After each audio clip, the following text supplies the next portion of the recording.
Welcome to the Tech Egg. Don't get scrambled. Enjoy the video. You start by prepping like a pro. Remove, polish, and wash your hands to eliminate oils, then push cuticles back so stickers sit flat. Once done, lightly buff each nail to create a slightly rough surface. This helps adhesive grip.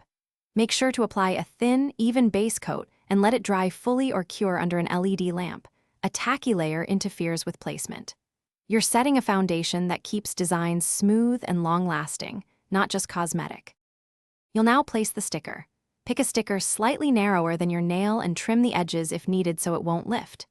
Use tweezers or an orange stick to position the sticker starting at the cuticle line. Place the center first, then smooth toward the free edge to avoid air bubbles. Once aligned, press firmly with a silicone pusher or fingertip and gently stretch the sticker over the curve.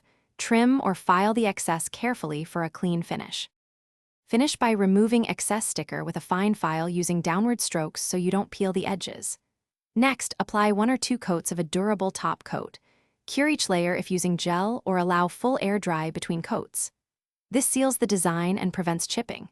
If an edge lifts later, gently lift, apply a tiny dab of nail glue, press back down, and reseal. Make sure to press firmly and cure or dry so the repair bonds fully and remain. Thanks for watching. Consider subscribing if I helped unscramble your problems.